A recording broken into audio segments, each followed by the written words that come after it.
अस्सलाम वालेकुम स्टूडेंट्स। आज जो हमने थ्योरी पढ़नी है वो है फेमिनिज़म।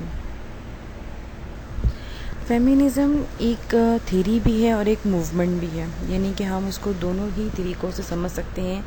एज अ थ्योरी भी समझ सकते हैं और एज अ मूवमेंट भी समझ सकते हैं।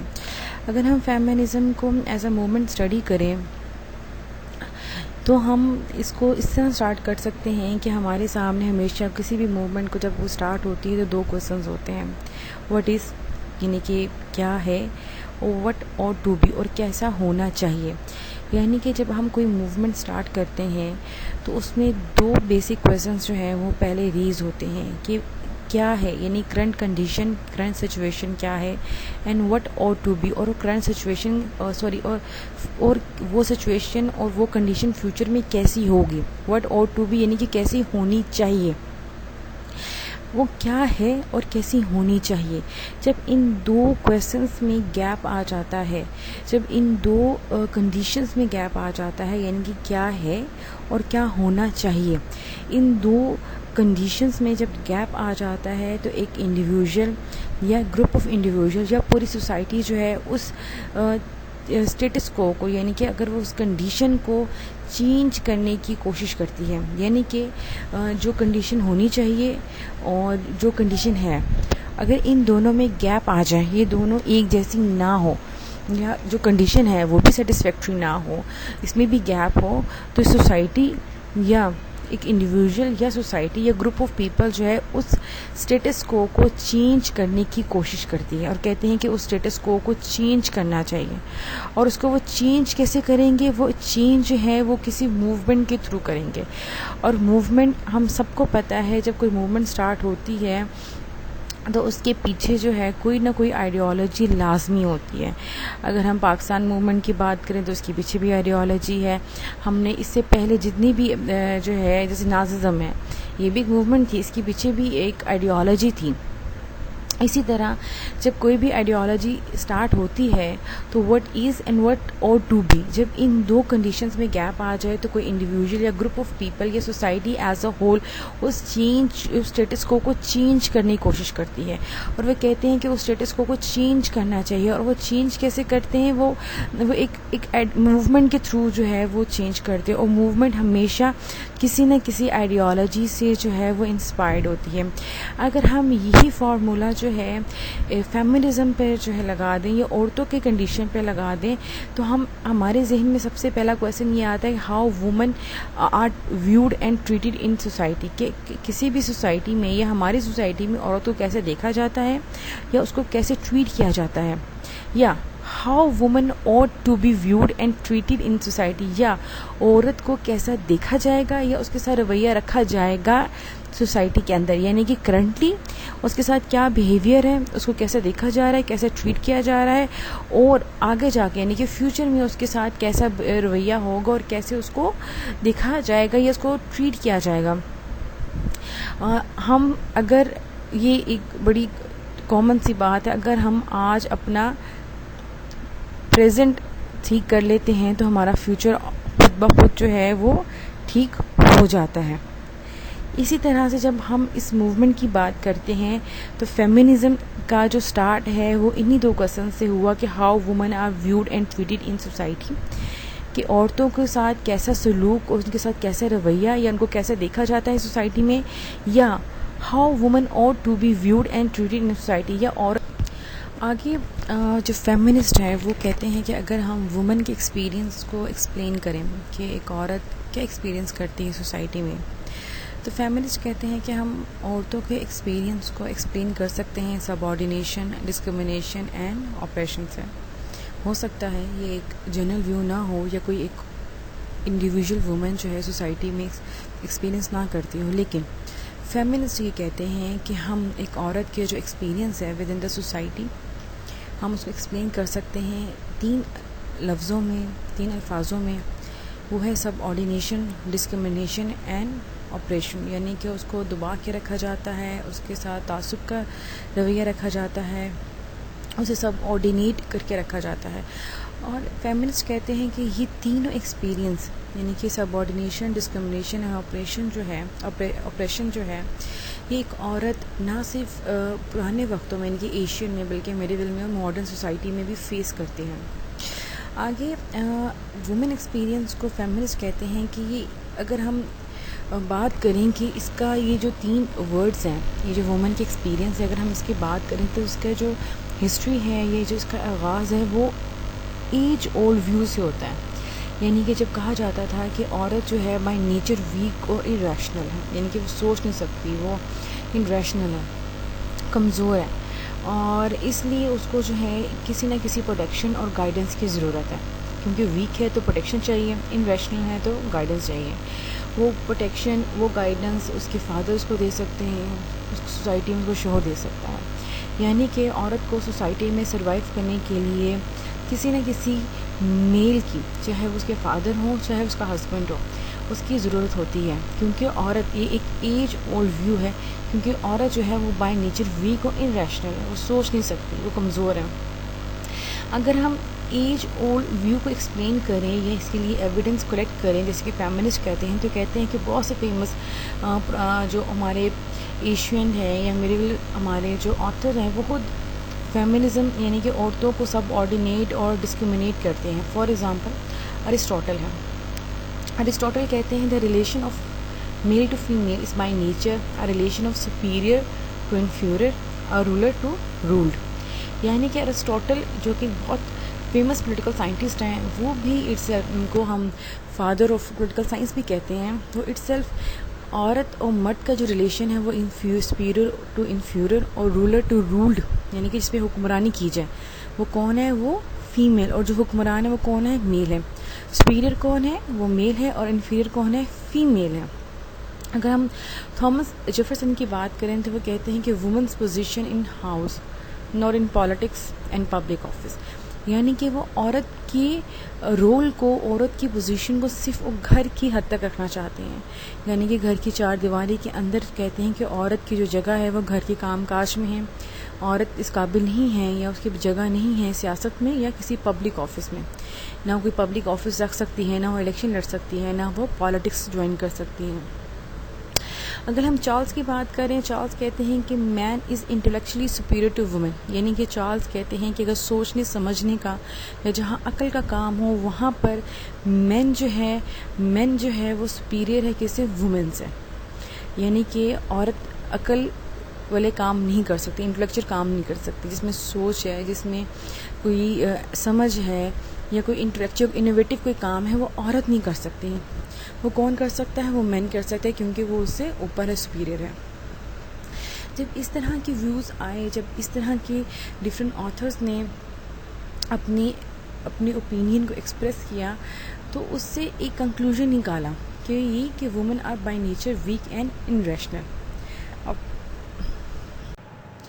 अब जो वुमेन एक्सपीरियंस था, यानी कि सब ऑर्डिनेट है, डिस्क्रिमिनेट है, ऑपरेशन है, और ये जो एज ओल्ड व्यू है इसको चैलेंज नहीं किया गया टिल 18th सेंचुरी। लेकिन 18th सेंचुरी के बाद चीज़ें चेंज होने लगी, सिचुएशन चेंज होने लगी, लोगों ने different socio economic and political change जो है उसको एक्सपीरियंस किया।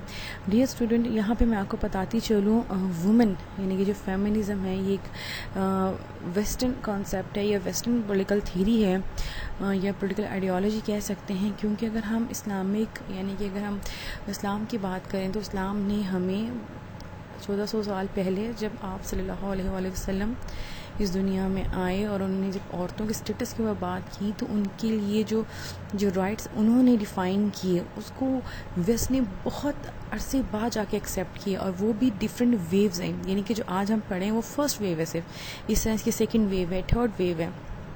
तो ये डिफरेंट वेव्स में जो है ये फेमिनिज्म यानी कि जो वेस्ट की औरतें थीं उन्होंने बाकायदा अपने राइट्स के लिए अपने लिए स्ट्रगल किया उन्होंने। और 18th सेंचुरी के बाद जाके औरतों की सिचुएशन चेंज हुई, क्योंकि अफ्रीका में, अमेरिका में, यूरोप में सोशो इकोनॉमिक और पॉलिटिकल चेंज आने लग गया। अब इसमें जो अगर मोस्ट इम्पॉर्टेंट चेंज की बात करें 18th सेंचुरी के बाद जो आया, जिसकी वजह से औरतों का स्टेटस भी, औरतों की कंडीशन भी चेंज हुई, उसमें ये था कि स्प्रेड ऑफ लिबरल आइडियाज़। और वो लिबरल आइडियाज़ कौन से हैं? Liberty, equality and dignity. यानी कि पीपल का जो लोगों का जो स्टेटस था 18th सेंचुरी के बाद स्पेशली अमेरिका और यूरोप में वो चेंज हो गया। पहले पीपल यानी कि जो लोग थे वो सब्जेक्ट थे, अब वो क्या बन गए, वो सिटीजन्स बन रहे। जब वो सिटीजनशिप आए, जब सिटीजन्स बन गए तो उसके साथ डिफरेंट किस्म के बेनिफिट्स उनको दिए गए। वो बेनिफिट्स जो थे वो सबके लिए इक्वल अवेलेबल थे, ठीक है। अच्छा, लेकिन इसमें हमने एक चीज़ ये भी देखनी है कि 18th सेंचुरी के बाद ये जो डिफरेंट सोशल इकोनॉमिक और पॉलिटिकल चेंज आया, जिसमें लोग जो थे वो सब्जेक्ट की बजाय सिटीजन्स बन गए। इसका जो रिज़ल्ट थे वो इसलिए था क्योंकि एब्सोल्यूट मुनार के स्टेटस को जो है उसको चैलेंज किया गया, डेमोक्रेसी को स्प्रेड कर दिया गया। इसकी एग्जांपल आप ले सकते हैं कि फ्रेंच रेवोल्यूशन आया, अमेरिकन रेवोल्यूशन आया, ग्लोरियस रेवोल्यूशन आया। इन रेवोल्यूशंस ने बाकायदा democratic ideas, democratic values, norms को इस्टेब्लिश किया। लेकिन यहाँ पे जो औरतों के लिए एक इशू, यानी कि जो औरतों ने स्टिल एक वुमेन की जो प्रॉब्लम थी वो ही रिमेन इंटैक्ट रही, क्योंकि जब जो सिटीजन्स के और उससे एसोसिएट जितनी भी बेनिफिट्स थे वो सिर्फ मेन के लिए अवेलेबल थे, मर्दों के लिए अवेलेबल थे, और औरतों को सेकेंड रेट जो है सिटीज़न कहा गया, और उनको सेम वही सोशल पॉलिटिकल इकोनॉमिक डिस्क्रिमिनेशन जो है वो फेस करनी पड़ी। अच्छा, इससे ज़्यादा बुरी चीज़ यही थी कि जो ये डिस्क्रिमिनेशन थी ये सोशली एक्सेप्टेड थी और जस्टिफाइड थी। यानी कि जब लिबरल आइडियाज़ आई, जब डेमोक्रेसी इस्टेब्लिश हुई, ये भी मैं फर्स्ट वेव की बात कर रही हूँ, जब डेमोक्रेसी इस्टेब्लिश की गई, जब लिबरल आइडियाज़ आए, तो उसमें जो राइट्स दिए गए सिटीजन्स को, वो राइट्स जो थे वो सिर्फ मेन के साथ एसोसिएट किए गए, वुमेन को नहीं दिए गए। वुमेन की जो प्रॉब्लम थी वो इंटैक्ट रही, और जो उनके इश्यूज़ थे वो भी वहीं पे रहे। और इस डिस्क्रिमिनेशन को, इस सोशल इकोनॉमिक डिस्क्रिमिनेशन को, सप्रेशन को, ये सब ऑर्डिनेशन को सोशली एक्सेप्ट भी किया गया और जस्टिफाई भी किया गया। यानी कि उसमें लोगों ने एक्सेप्ट किया कि औरतों के पास अगर ये राइट नहीं है तो ये सोशली एक्सेप्टेड है, ये जस्टिफाइड है, यानी कि इंसाफ कायम हो गया, क्योंकि सिर्फ राइट्स जो हैं वो मेन को देने चाहिए। यहाँ तक कि अगर उनसे आर्ग्यूमेंट किया जाता कि औरतों के पास राइट टू वोट क्यों नहीं है, अगर मर्दों से पूछा जाता है कि आप सिटीजन्स बन के, उनके पास हर किस्म के बेनिफिट हैं, लिबरल आइडियाज़ हैं, इक्वालिटी है, लिबर्टी है, जस्टिस है, डेमोक्रेसी स्टैब्लिश होगी, इलेक्शंस होंगे, लेकिन औरतों के पास राइट टू वोट क्यों नहीं है, तो मर्दों का आर्ग्यूमेंट ये होता था कि औरतों को वोट कास्ट करने की ज़रूरत नहीं है, क्योंकि उनके इंटरेस्ट को रिप्रेजेंट करने के लिए हम लोग हैं। यानी कि अगर जो औरत के जो भी इंटरेस्ट है, उसके जो भी डिमांड है, उसको रिप्रेजेंट करने के लिए हम लोग हैं पार्लियामेंट में। औरत को ज़रूरत नहीं है कि उसको वोट दिया जाए, क्योंकि औरत जो है इरेशनल है, इंटेलेक्चुअली वो मेन से सुपीरियर नहीं है, मेन सुपीरियर है इंटेलेक्चुअली औरत से, वुमेन से, इसलिए उसके पास जो है राइट टू वोट नहीं होना चाहिए। इसी तरह से जो डिस्क्रिमिनेशन औरतों के साथ की गई, यानी कि उनको as a second citizen grade किया गया, उनका जो कैटेगरी थी वो स्लेव्स, चिल्ड्रन उनके साथ रखा गया, यानी कि औरत, वुमेन, स्लेव और चिल्ड्रन एक ही कैटेगरी में आते थे और मैन उनसे सुपीरियर थे। ये जब डेमोक्रेसी इस्टेब्लिश हो गई थी थ्रू आउट द अमेरिका या यूरोपियन स्टेट, जब लिबरलिज्म की जो है वेव चली, जब glorious revolution, French revolution, American revolution जैसी चीज़ें आई, उसके बाद भी औरतों को इन सब चीज़ों का सामना करना पड़ा। और मैन ये कहते थे कि औरत को ज़रूरत नहीं है, क्योंकि उनके इंटरेस्ट को रिप्रेजेंट करने के लिए हम लोग हैं। औरत अपने इंटरेस्ट को बेहतर तरीके से रिप्रेजेंट नहीं कर सकती, वो इरेशनल है, ठीक है, और उसको किसी न किसी सहारे की ज़रूरत होती है, तो वो मर्द उसको सहारा देता है, तो मर्द ही उसका इंटरेस्ट जो है वो रिप्रेजेंट कर सकता है। जो सोसाइटी का ये जो अजम्पशन था, उसको सबसे पहले जो चैलेंज किया वो किया मैरी वॉलस्टोनक्राफ्ट ने। उनकी बुक थी vindication of the rights of women, 1792 में आई थी। उन्होंने अपनी बुक में जो है काफ़ी ज़्यादा आर्ग्यूमेंट्स जो है वो जनरेट किए, औरतों की पोजीशन को जस्टिफाई करने की कोशिश की, उनके स्टेटस को सोसाइटी में। उन्होंने बताया कि women are equally capable than man, they also possess reason, so they should have all rights that man have. यानी कि उन्होंने बाकायदा अपनी इस बुक के थ्रू आवाज़ उठाई कि औरतों के पास भी तमाम वो राइट्स होने चाहिए जो एक मैन के पास है, और भी इस काबिल है कि उसको वो राइट्स दिए जाएँ। वो एक रैशनल बीइंग है, वो सोच सकती है, वो एक इंटेलेक्चुअल बीइंग है, वो समझ सकती है, वो चीज़ों को एनालाइज कर सकती है, उसके पास भी तमाम के तमाम जो है वो राइट्स होने चाहिए। जो एक मेन के पास होते हैं। इनकी बुक से जो है एक डिमांड रेज हुई for the equality and end of discrimination against women, और ये डिमांड जो थी बाकायदा एक ऑर्गेनाइज्ड मूवमेंट बन गई 1848 में, यानी कि ये एक फर्स्ट चैलेंज था जो मैरी वॉलस्टोनक्राफ्ट ने किया अपने बुक में 1792 में। अब आप ये देखें कि 1792 में बुक लिखी गई और उसके बाद ये जो एक ऑर्गेनाइज्ड मूवमेंट बनती हैं जिसमें डिमांड रेस की गई कि औरतों के पास इक्वालिटी होनी चाहिए, डिस्क्रिमिनेशन ख़त्म होना चाहिए, सोशल इकोनॉमिक पोलिटिकल इक्वालिटी होनी चाहिए, औरतों के पास वो तमाम राइट्स होने चाहिए जो मर्द के पास होते हैं, वो सोसाइटी में इक्वल स्टेटस रखती है, ये उसको देना चाहिए, वो एक रैशनल बीन है, वो सोच सकती है, इंटेलेक्चुअल बीन है, मर्द उससे सुपीरियर नहीं है, ना ही वो इंफीरियर है, बल्कि वो इक्वल है मैन के। तो ये जो डिमांड थी इक्वालिटी की, जो मूवमेंट थी, बाकायदा एक ऑर्गेनाइज्ड मूवमेंट बनी कब 1848 में, यानी कि औरतों को अपनी एक ऑर्गेनाइज्ड मूवमेंट तक आने के लिए कितना अरसा लग गया कि बुक एक जो है 1792 में आ रही है, अगेन जो मूवमेंट है वो 1848 में जाके जो है वो इस्टेब्लिश हो रही है। इस ऑर्गेनाइज्ड मूवमेंट की कंटिन्यूशन में अमेरिका में 1848 में सेनेका फॉल कन्वेंशन होती है।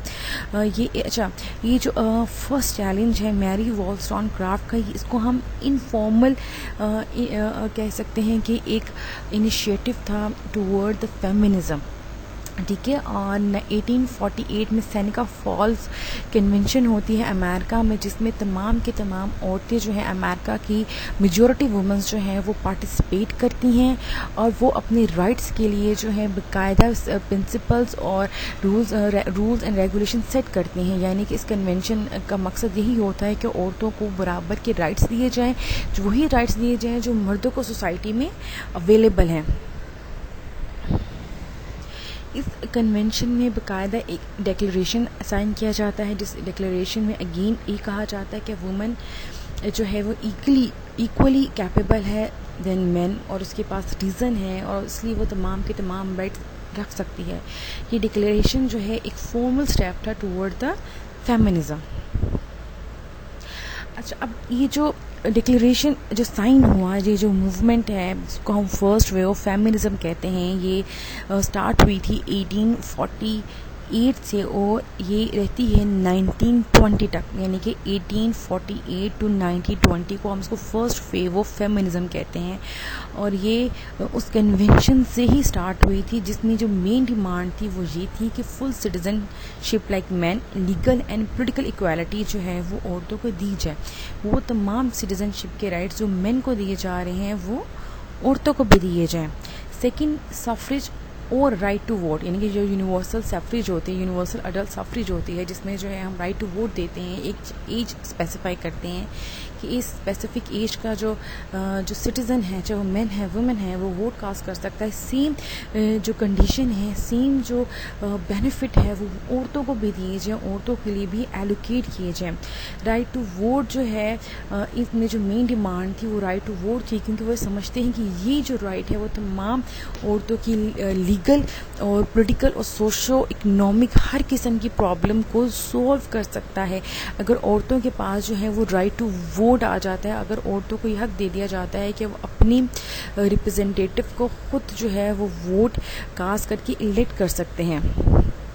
अच्छा, अब इसके बाद जो है फर्दर जैसे कि America national women suffrage association establish की गई 1869 में।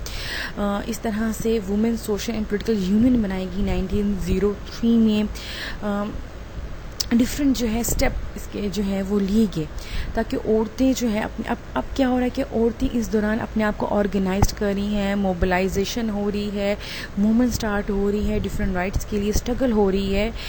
सिमिलरली JS मिल यानी यूके में अपना एक प्रपोजल जो है हाउस ऑफ कॉमन यानी कि उनका जो लोअर हाउस है उसमें एक प्रपोजल दिया, एक बिल पेश किया जिसमें जो है उन्होंने बाकायदा डिमांड रेस की कि औरतों को राइट देना चाहिए, उनके पास राइट टू वोट होना चाहिए। लेकिन अनफॉर्चुनेटली हाउस ऑफ कॉमन ने उस प्रपोजल को जो है वो रिजेक्ट कर दिया, उनको डिफीट होगी। लेकिन स्टिल औरतों ने अपनी स्ट्रगल जो है यानी कि फर्स्ट वे ऑफ फेमिनिज्म में अपनी स्ट्रगल जो है वो औरतों ने कंटिन्यू रखी।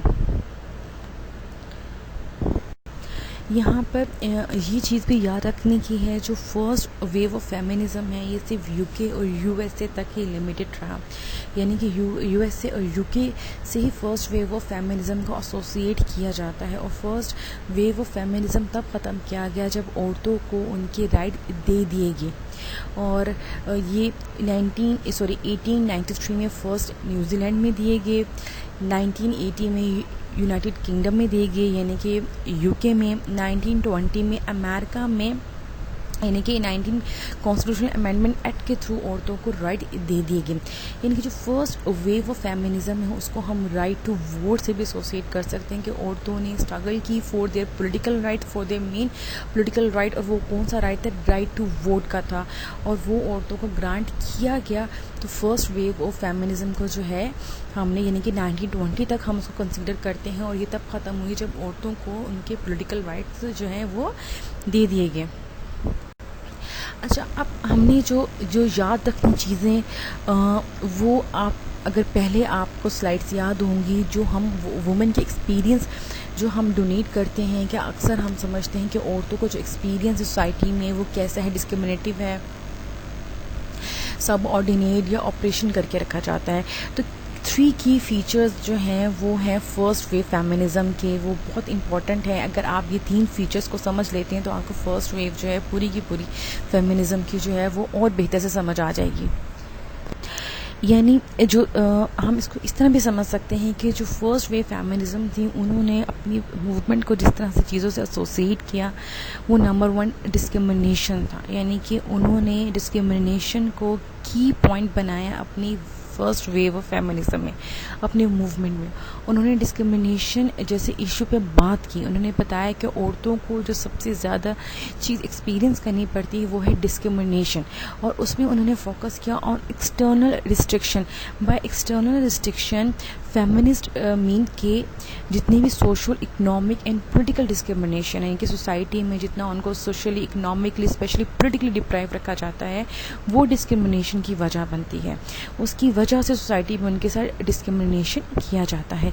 अच्छा, अब डिस्क्रिमिनेशन का उन्होंने सोल्यूशन क्या बताया, यानी कि उससे उनका वे ऑफ क्या बताया, वो था एमेंसिपेशन। एमेंसिपेशन यानी कि women demanding emancipation means freedom from discrimination. यानी कि अगर औरत तरक्की करना चाहती है या सोसाइटी में इक्वल राइट्स रखना चाहती है, इक्वल स्टैंडर्ड शेयर करना चाहती है, तो उसको इमेंसिपेशन पे फोकस करना पड़ेगा, यानी फ्रीडम फ्रॉम डिस्क्रिमिनेशन।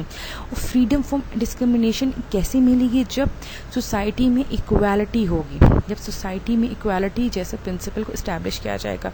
और इक्वालिटी का ये मतलब नहीं है कि आप मेन आर इक्वल, नो, बल्कि औरतें भी चाहती थीं कि उनको इक्वल राइट्स दिए जाएं, मर्दों के बराबर राइट्स दिए जाएं। इनकी women wanted to see themselves equal to men in all aspect, है सोशल है, इकोनॉमिक है, चाहे पॉलिटिकल है। They did not demanding the overthrow of established institution of society. नहीं, वो ये चाहते थे इसी इंस्टीट्यूशन में चेंज आए, इसी इंस्टीट्यूशन में जो है वो तब्दीली आए, इसी इंस्टीट्यूशन में जो है औरतों के लिए भी स्पेस जो है वो डेवलप हो, यानी कि औरतों के पास भी वही same equal political specially right available हों जो मेन के पास है। क्योंकि अगर पॉलिटिकल राइट्स होंगे तो सोशली और इकोनॉमिकली वो अपने आप को अपलिफ्ट कर पाएंगे। ये थी डियर स्टूडेंट आज का फर्स्ट वे ऑफ फेमिनिज्म पे लेक्चर। आई होप आप सबको समझ आया होगा। अगर कोई क्वेश्चन है, कोई भी चीज़ समझ नहीं आती, कोई बात समझ नहीं आती, तो बेटा आप मुझे सब स्टूडेंट जो हैं वो व्हाट्सएप ग्रुप पे मैसेज भी कर सकते हैं during my E working hour, जो कि मंडे से फ्राइडे है, सुबह 10 बजे से लेकर 3 बजे तक। आप लोग संडे को भी मुझे मैसेज कर सकते हैं क्योंकि हमारी एमफिल की क्लास संडे को होती है। सुबह आप संडे को सुबह 10 बजे से लेकर दोपहर 3 बजे तक मुझे मैसेज या कॉल कर सकते हैं। कोई इशू है, कोई प्रॉब्लम है, कोई चीज़ समझ नहीं आई, तो आप लोग जो है मुझसे जो है इवन कि अगर कोई डिस्कशन करनी है तो भी आप मुझे व्हाट्सएप पे जो है अपना मैसेज छोड़ सकते हैं। Thank you so much.